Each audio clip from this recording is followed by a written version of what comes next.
Well, it's not about what your parents did to you, how you were raised. A lot of people like to blame the mother, the father on I am this particular way, or I feel attracted to these particular people because of how I was raised. You've probably heard this. But it's not true. It has nothing to do with how you were raised and everything to do with how you bonded with how you were raised or how you chose to interpret the way in which you were raised. It's how you chose to receive the manner in which you were raised. So for example, a parent, let's say, who is very uninvolved and ignores the child, which many would consider to be an abusive way to raise a child.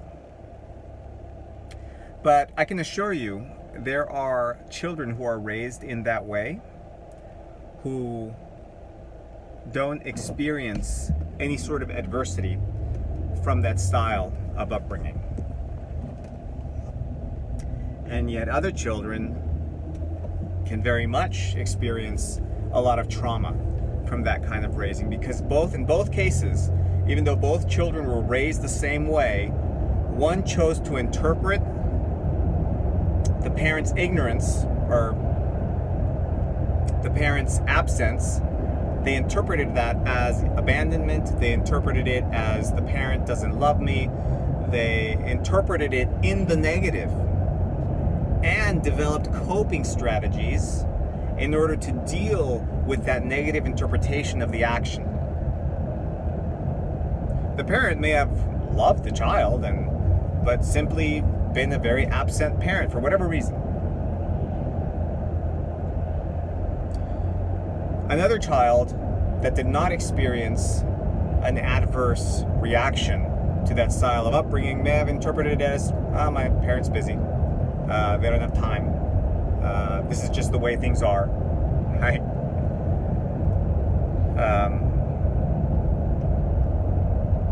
I have so many experiences that have confirmed this to be true, that I really feel it's important to speak about this, because there's too many people right now that are blaming their parents for every single bad decision they've made in their life. And it's not your parents that caused that in you. It was the way you interpreted your upbringing. It's the way you chose to bond with the manner in which they raised you.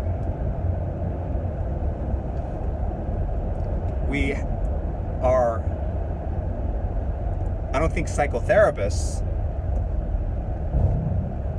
pay any attention to the way the observer, their patient, is experiencing a reality that may not even be there. And I think it's a much better approach. The current approach is, tell me the reality you experienced, regardless of whether that reality was true or not, you see?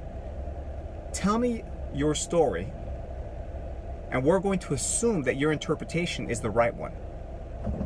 Now let's heal. But that's wrong. It's wrong. It would be a much more effective form of psychosurgery to go back, tell me what you experienced, and let's see if there's another way to have interpreted what was happening. Let's reframe the reality you went through. Even though that reality was very real in your mind and in your heart, your entire psycho-emotional system was experiencing something. What if that something was not really there? We need to make room for that possibility. And most psychologists don't, in my opinion. And definitely not the people who tout themselves as healers and that are out there sort of in the world. These self-proclaimed people who believe they can fix people and help people heal. Everyone out there is just blaming the parent. That's all they're doing, is they're creating more mechanisms by which the people they work with can forego accountability and responsibility and blame someone else. Now, granted, there are situations where the experience that the child had was very much the experience that was there, okay? And this is in instances of physical abuse and sexual abuse. When those things actually happen, I mean, they're real. There's no other way to interpret that reality. But when you are interpreting a silence or an absence in a manner that has a very negative spin to it, what that does to you is it says, okay, you build these coping strategies. Like, for example, if a parent was very just not present in the child's life, and it could be because it was a single parent and they had to work and do all these things in order to just pay the bills and keep the lights on, right? This is a very common scenario. Now, if the child interpreted that as a form of intentional ignorance on the part of the parent, that the parent didn't love them enough to spend time with them, then what that child will develop as a coping strategy, there's a couple different, probably an innumerable number of coping strategies, but one would be, well, I'm not worthy of love. That could be a story that gets triggered in order for you to actually cope with the bad interpretation of what's happening. The real interpretation, let's assume the best possible scenario for the parent. They were just too busy, and they had to do all these things in order to just keep the lights on. They loved their child very much. They would have loved to spend time with the child, but they just couldn't at a practical level. And the child interpreted that as a lack of love, and therefore, in order to cope with that, one of the approaches was, well, I am not worthy of love, and therefore there's nothing actually wrong with my parent, right? There's something wrong with me. And this interpretation, which leads to a particular coping strategy, will develop in you a narrative, a story that will have repercussions later in life. You may find yourself romantically attracted to people who you know fundamentally don't care about you. It's not that you're attracted to people that are like your mom or like your dad. It's that you're attracted to people that fit the interpretation of what you believed your mom or dad to be. So this is all potentially happening within the mind of the observer. And it's criminal to me that we don't give space in psychoanalysis for this fact. In fact, things are just getting far worse. Things are getting far worse, especially with all the gender-affirming care. Therapists are basically having patients come to them, and the therapist is saying, okay, tell me all about your delusions. And the patient says, here are all of my delusions. And the therapist is saying, oh, that's wonderful, that's great. And just reaffirming and saying there's nothing wrong with you. These things are normal, right? We've just gone a complete, the mental health industry has done a complete 180.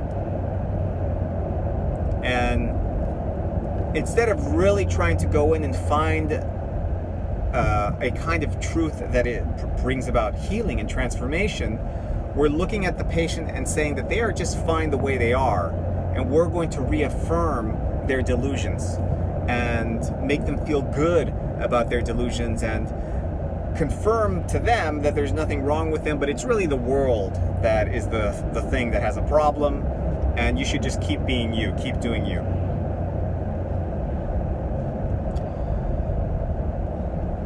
So yeah, that's my rant for today. Stop blaming your parents. Now again, your parents may be worth blaming. There are situations where parents are just terrible parents, okay? Let's also give room and credence to that possibility. But I really believe that most cases it's a problem of interpretation on the part of the child. They have framed their perspective from the most negative possible standpoint, and then developed coping strategies to deal with that negative story that they've given themselves. And it's those coping strategies that you develop in your childhood that develop into habits, bad habits, in your adult years. And it only serves to reinforce the problem, by the way. It has a kind of a circular problem because it began with an untruth. It began with a misinterpretation, and then you were creating a coping strategy for that incorrect perception, and that creates a kind of a loop that just goes on forever, because all that's happening is you're leading your life in a path that confirms the misinterpretation, which is called confirmation bias. And we are always very eager to confirm our perceptions, especially when they're wrong, which is kind of ironic. When our perceptions are true, we don't feel insecure about our perceptions and we accept them. But when our perceptions are wrong, we devote an enormous amount of energy as we journey through the world to do things that bring about results that confirm our misperceptions. Because we know there's this insecurity inside that we know that we're wrong. And so we need to try to fuel the truth of the falsehood by continuing doing things that repeat certain results in our life. So look a little deeper is all I'm saying. Look a little deeper. You may have been seeing things incorrectly. Just, as an experiment, try it on. You'll know that you're not gaslighting yourself if upon giving yourself the mental exercise of what if it wasn't that my parents didn't love me, but what if they were just incredibly busy and the circumstances didn't allow for them to spend as much time as my particular needs required. Just try it, psychologically try it, and see how well that fits. Because if it fits really well, and if you feel a kind of relief, psychological, like you'll feel a psychological tension, be relieved in that moment if it's true. Because it's falsehoods that we grip and we hold on to really firmly. You don't have to hold on really firmly to the truth. The truth just is. But a lie, a fabrication, needs all sorts of structure and architecture in order to really hold itself up and weather the elements. Just try a different interpretation and see how it feels. And that, to me, could be the real beginning of healing from trauma. It could almost dismantle all of your trauma in one go. Thanks for watching.